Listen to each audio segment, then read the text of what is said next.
Bing, bing, bing, bing. We're live. It's Sam, Thomas. It's Atlantic Stand-Up. No, it's not. It's EuroAsiaAfrica Standup. And yeah, updates from me.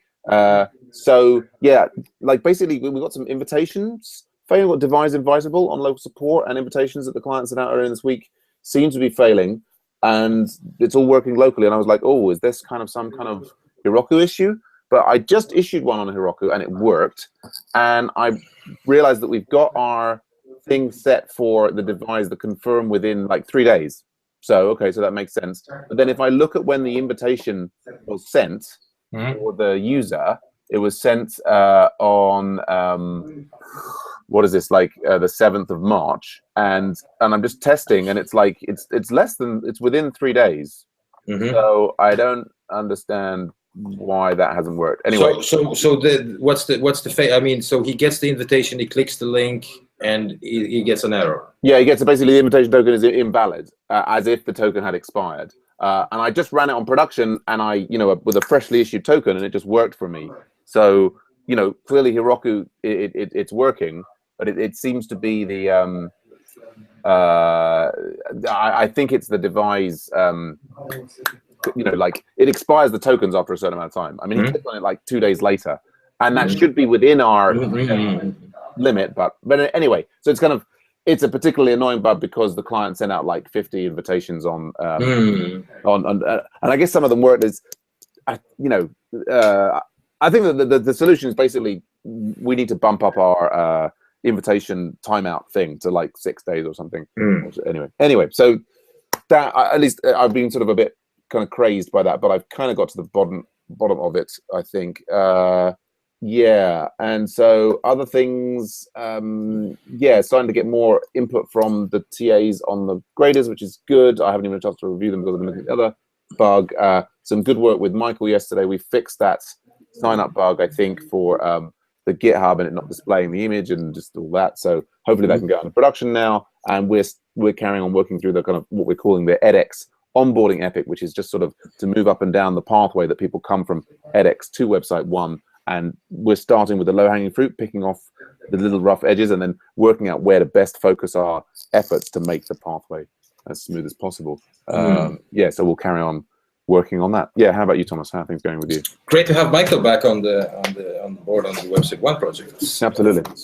Yeah. So I was working a bit on the Project Unify mobile application, struggling a little bit with, I'm almost there with the Facebook login, and I have everything working on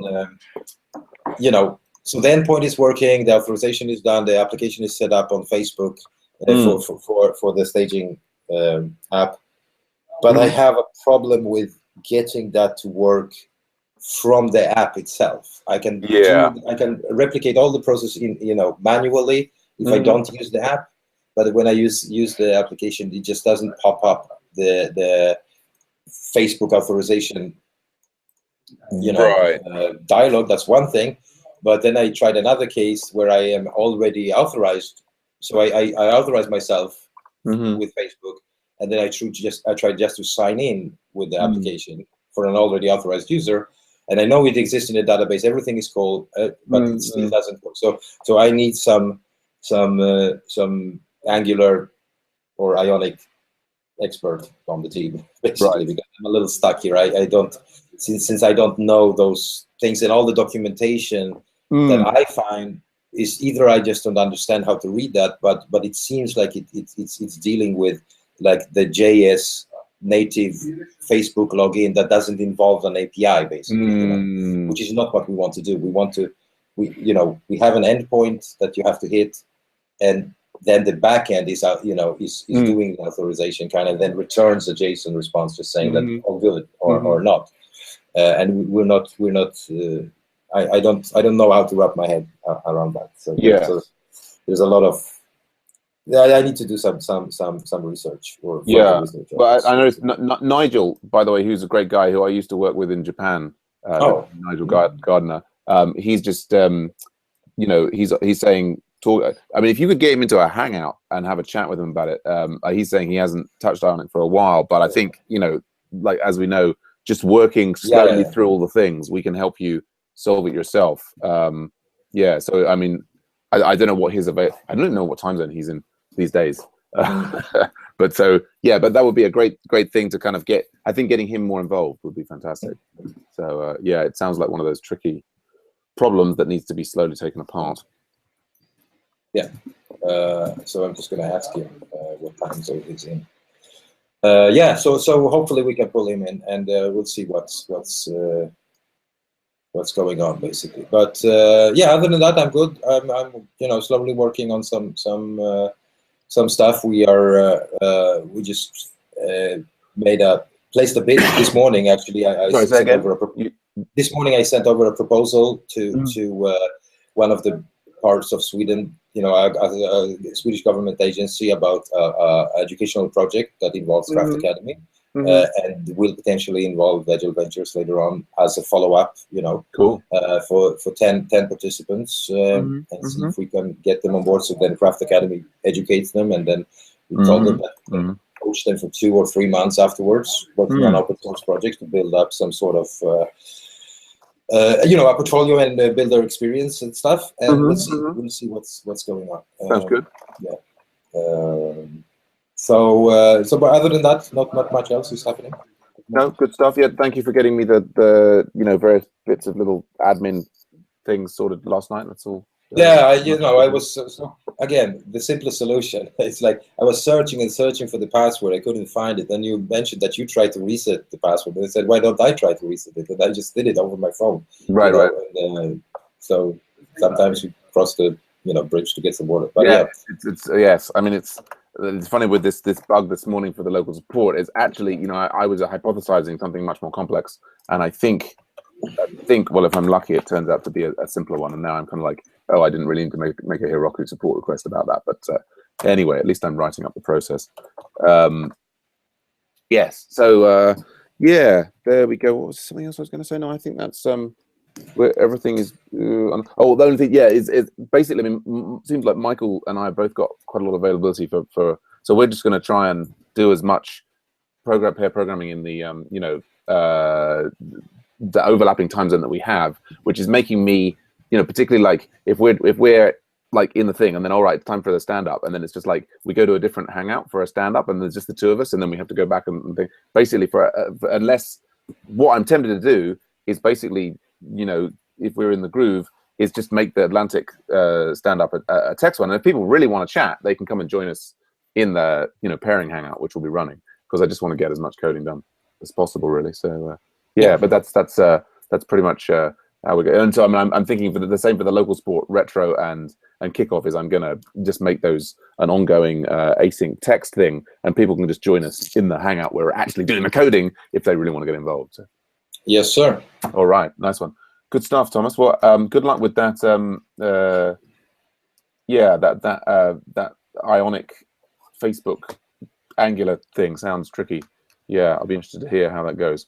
Yeah, well, it is tricky, and so you reach a point where you just don't know certain things, and you try to find a good resource where you can read about it. But for some reason, I don't know if my use case is a little different from all others. But so using I could easily implement this on a web application. That's not a problem. The problem is that we're using a mobile app. So I've been running simulations in the iOS emulator and stuff. So yeah. Well, my suggestion there. I mean, I don't know if Nigel will respond. In the thing is maybe just keep and there's a number of people I think also who maybe there's a power of a kind of a group process here. Maybe just try and describe more of the process in detail, like in the Project Unified channel, and just try and do a brain dump there and see if we can get. And that also, I think that potentially I can have a look at it a little bit later today. Sorry, I can't do a live session with you right now. But yeah, why don't you brain dump in that channel everything you know about it, and let's just see if we can get to the bottom of it as a team. I'll do that. I have a meeting coming up in 10 minutes that I need to prepare. But right after that, I'll make a little essay about that. Absolutely. Good stuff. Look forward to it. All right, Thomas. And yeah, so but just one final note about that. Did you ever get this Stack Overflow? I was about to ask you about that. The Stack Overflow question about the Google Hangout button update text. Oh, I mean, I haven't checked it since last night when I Well, I don't.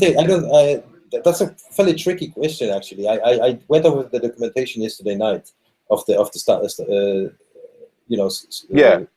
And it doesn't seem like you can update that, actually. No, I don't think you can, and I think there's an extent to which they kind of, that for consistency of their branding or whatever, they want it to be, yes, just so. Yes. So a hack could be like this. So yeah, when the page is rendered and that button is rendered, because the button pulls in a lot of JS. Yeah, no, we could do a script hack afterwards. Yes, exactly. On document ready, you just grab that element and just switch the text, basically. We could do. Although I mean, we were looking at the thing. I mean, which is it's a good idea, and it's an idea that we were looking at yesterday. And I think that the issue is that they kind of basically they give like a custom class name to the span that the thing is in. So you kind of have to use. It would be a bit like screen scraping to kind of like say, change the text in the thing that has this text. Yes. So I wonder, could you be finding it via the, say find start hangout on air and replace that text? Yes, you can do. You can probably write a JavaScript that looks for that string, whatever it is, whatever child of in the. I mean, either which way, it feels like it's a little bit brittle. And I think what I wanted, what I'm going for in this epic particularly is trying to do a very, very light touch in little places. So I think that like what we're trying to do is do light touches in series of places down the pipeline. So I think just having it say the full start hangout on air is a step in the right direction, and we'll take a series of passes. And so that's a good. I think it's a good. Interesting you mentioned that, because we actually switched from that text to start like a year ago, because we used to have that start hangout on there. Yeah. And for some reason somebody made a decision. I wasn't involved in that decision, but I remember that somebody made said, so let's not have start. So start hangout on there, but shorten it to just start, and now we're switching back. But it's cool. It's well, I think it's the I mean, the difficulty is a different. I think for you and I, having just start, because we know what it does, makes a lot of sense. I think coming at it from, so there's probably what we want ultimately is in different parts of the site. Some places in the site it should say start. Other places it might say start. I think that on the event page it could make sense with just start, because you are actually on an event, and the start is kind of right. But I don't know. I totally agree that it's you might as well say start hangout on there, so they actually understand what the fuck they're starting. I think it depends if we're optimizing for the experienced user versus the person who's just come in, and so absolutely. Almost what we want, what we could have is ultimately in your profile, we would know dynamically based on your history, so it would get stuff out of the way for the expert users. And anyway, you've got a meeting. I've got yes. All right. We've both got a bunch to fix. Bye bye. Bye for now. Okay.